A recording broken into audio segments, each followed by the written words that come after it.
Hello and welcome to WiZR Voices, an insightful podcast for learners and career makers. I'm your host, Anushka Chikara, and today we're talking entrepreneurship with Pratik Bajaj. Hey, hi. Pratik's career over the last 7 years has been in key roles across financial institutions like Bank of America, Niveshaay, and Equirus. In the last few years, he's built and scaled his startup Upsurge.club, which has recently been acquired by Raise Financial Services. In our conversation today, we're going to explore Pratik's entrepreneurial journey, what it takes to build a startup in India, career mistakes to avoid, work culture, and much more. So let's get started with our conversation. Hey Pratik, thanks for joining us here in the studio today. Thanks, Anushka, for inviting me. So we have a pretty good idea of your impressive resume, right? But I wanted to take it back and understand how you got into financial services and what your journey was in working with companies and then building your own startup to now. So it's a complex answer, Anushka, to be honest. It's a long story, but keeping it brief, I started my career like many of us when I finished my education as a chartered accountant back in 2016. Fortunately, I was one among the top ranking individuals, and much after I got an offer from investment banking division of Equirus Capital. I joined there. I was there for a few months, and then I quickly moved to Bank of America Merrill Lynch in their corporate banking division. I wanted to have taste of every bit of financial functions that I could early in my career, so that I can make a career choice where I exactly want to be. So right from investment banking, I jumped to corporate banking. I was there for a couple of years, and I completed my CFA US course while I was at Bank. And much after, I joined a portfolio management company. It's called Niveshaay Investment Advisors. It was run by my mentor, long-time mentor, Arvind Kothari, and he offered me a partner position early in my career, and I was like, why not do that while I have already completed my CFA. Hmm. So I joined Niveshaay. We were managing somewhere around 150 crores, uh, purely a portfolio in small and mid caps. So while at Niveshaay and also at Bankem, I was struggling to hire individuals. Everyone wanted to make a career in finance. Everyone around me was um, asking for my guidance in making a career in finance, but no one had the right competence or the right caliber or the right skills to make a career in finance. And that is where I thought, why not do a weekend project of just teaching few individuals what is valuations, what is financial modeling, and portfolio management. So Kunal and I, he's my co-founder. We started Valuationary, as it was called back then. We started Valuationary. We were fortunate enough to have the first batch of around 20 individuals. We were holding offline batches there and then, but in about 1 month's time, COVID hit. It Hmm. was all shut down, and we couldn't take the offline batches anymore. We thought of how to do this, how to take this forward. We didn't want to return the money because it was for obvious reasons, and we thought we don't want to do any wrong to the individuals that have paid. So we thought, why not do this online? Zoom was taking off. We were using Zoom for a while for our clients based out of US. We thought, why not do it for individuals based out of our country? So we started using Zoom to teach online over the weekend. We scaled it up, and while doing that, edtech became a phenomena, and Hmm. we made all those courses online available to everyone. In about 1 year's time, we scaled that project to about 1 lakh users across 8 countries. Wow. And that is where we started to get acquisition offers. Edtech platforms were hotcakes back then, and everyone wanted to have some slice of education platforms. So about that time, we got 4 acquisition offers. We humbly rejected everyone, thinking that we want to scale this up ourselves. But then Raise Fintech Ventures, Raise Financial Services, as they are called, they bumped up the offer. Every one of us were making enough money and the position that we wanted to have. We wanted to scale it up with few individuals that have already done this in the past. So those founders were coming in to help us with scaling this up, and our investors, the early investors, were getting at least 5x exit on their money. So we thought it's a right thing to do. And fortunately, just after we got acquired, a couple of months later, funding winter set in, and everyone around the startup space was already struggling with money. So in hindsight, it looks pretty amazing what we have done with Valuationary. Yeah.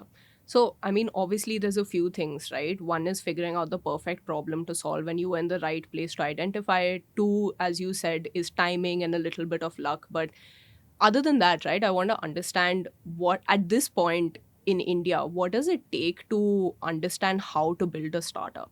So whether it is a startup or any business for that matter, individuals should only look for first principles. Hmm.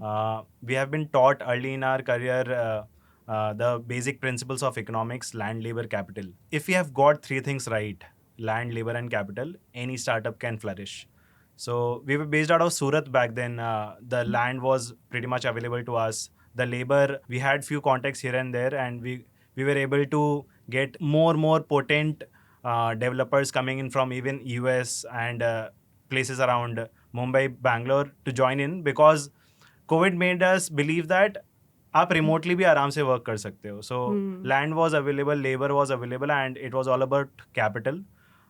Very early in our journey, we were fortunate enough to get some institutional money, and getting all three things right, getting that convergence in that Venn diagram is what helped us to scale our venture.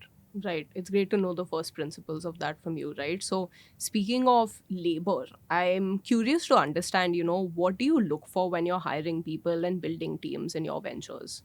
It's an interesting question, Anushka. While I was struggling with hiring, I made a framework for hiring individuals. It's called three C's. I call it three C's: competence, commitment, and culture. Hmm. So, competence is easy to quantify, right? If you're hiring someone, you can easily take a test and understand where they stand today. But culture and commitment, those are the two things that I lay more emphasis on. Even if you are 19-20 in your skills, I can pretty much teach, or I can get that caliber done from someone else. But the commitment that one has for building that particular venture, whether he feels equally important and motivated to do this, is very much important for me. And equally, I weigh the culture part, whether he will fit in or she will fit in into the culture that we're building. So those are the three C's that I look for. Right. And let's zoom into the culture part a bit, right? What's the kind of culture that you're trying to build, and how do you translate that across the people you work with? For culture, I believe for founders, nothing is more important than building the right culture. Everyone around you, every individual is putting in their blood, sweat, and tears into building this company. What you can do right as a founder is get the right culture. And to get the right culture, it should be purely based on trust. And trust comes from transparency. Hmm. So, all the numbers that you have, all the things that you have done, or all the things that you plan to do should be transparent enough to all the individuals in the company. So we made sure early in our journey to have that dashboard available to everyone.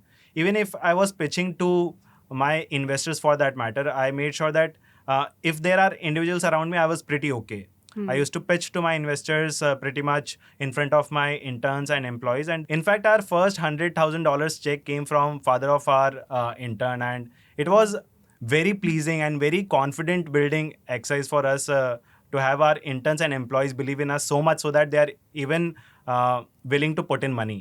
So Hmm. building that culture of trust and transparency, I believe, should be the core of every founder. Yeah. And I think in your company, if the interns are happy and have so much trust in you, I feel like that pretty much guarantees that everybody else in the company is happy, in my view, at least, right? Pretty much, yeah.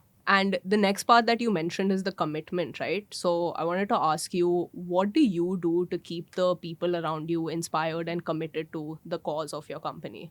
So commitment for me comes from three things, I guess. पैसा, praise और passion. आप किसी भी individual को ये नहीं बोलोगे कि यार मैं आपको पैसे नहीं दूंगा बट आप ये काम कर लो. He will not be ready for, probably for a month or two he will be okay, let's do this, but after some point he will need paisa. Hmm. Similarly, praise.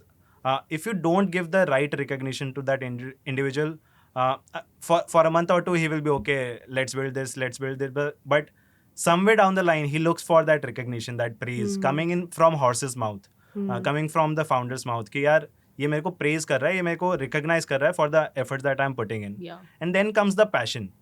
If you have got that passion to build this, to build that particular venture, that individual is self-inspired, that individual is self-driven to build this. So commitment will come naturally to him. You don't have to invigorate him or get any external push to get things done. Commitment will come naturally to him. Okay, cool. So, given the context of your startup having boomed really in the COVID time where a lot of things went online, and now we're in a space in a kind of post COVID world, right? I'm wondering what's your opinion on what the opportunities are with remote working in India? So, Anushka, to be honest, I'm a strong proponent of working out of office. But at the same time, I believe uh, people work with constraints and people work with their own set of limitations. And even the businesses and startups want people to come into their space, diversify as much as possible in terms of inclusive, in terms of making that environment inclusive. So, remote working certainly helps there, getting the right people in who have few constraints to not come physically. Okay, but you prefer the vibe that comes with a physical working space. Yes, I believe that the energies that one bring to the table physically is much more synergistic as compared to just working remotely. Okay, sure. So, Pratik, for people who find your career journey inspiring, right, and are trying to figure out their own way in their entrepreneurial journey, what's one piece of advice that you would give them to grow their career? Anushka, I strongly believe that everyone's career is very unique, and everything that we say here should be taken with a pinch of salt because it may or may not be a direct reflection of their experiences. So, while we have experienced something and I go out and say, do this, do that, but it comes with my own set of biases. Having said that, one thing that remains constant as an individual or as a career builder is compounding ourselves. We cannot be same as we were yesterday. We need to compound ourselves, and compounding can only come from upskilling. So that education or the upskilling may be coming from the same faculty that you were in, or maybe it could be new things that you want to develop. So compounding oneself is, I believe, should be everyone's job. Okay. So, we're kind of at the end of our interview now, right? And I wanted to do a quick sort of lightning round questions with you. So, the first one is if you could travel back in time and give your younger self one piece of advice when you were just starting out your career, what would that be?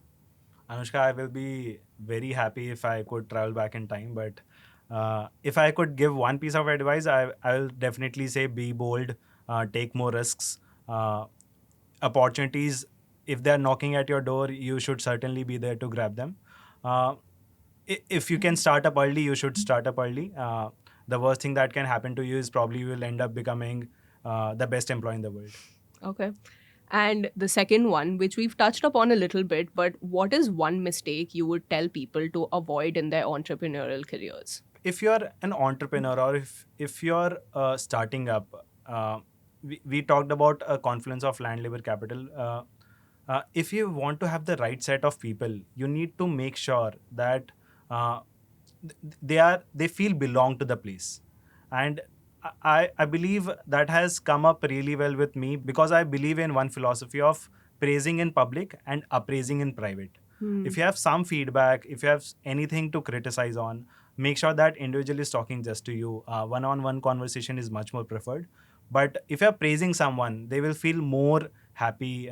They will feel much more belong to the place if you praise them in public. Right. So bringing people up with you as you go up in your journey as well. Absolutely. Yeah. Yeah. So my last question is what is one book, video, or piece of media that you would highly recommend to whoever is watching this right now? I believe there are a lot of books and material available out there which people can refer and probably learn from. But one particular book or one particular individual that has had uh, a lot of impact on my career is Morgan Housel. He's an investment manager but writes much more on philosophy, on life, and with very simple language. He has written two books. One is Psychology of Money, and the second one has just come out, same as ever. I believe everyone should read that. Okay, great. So that's the end of our episode. Thanks a lot, Pratik, for joining us today. I'm sure all of us are going to keep an eye on what the rest of your entrepreneurial journey will be like. So, yeah, thanks a lot for lending us your time today. Thanks, Anushka. And thank you for watching this episode of WiZR Voices. We'll catch you in the next episode so you can grow wiser every day. This podcast is a production of WiZR. I'm your host, Anushka Chikara. Achyutanand Dwivedi is the head of audio and video production, and our executive producer is Loveleen Sherawat. For more information on how you can grow your career with WiZR, visit WiZR.in. The link is in the show notes. WiZR.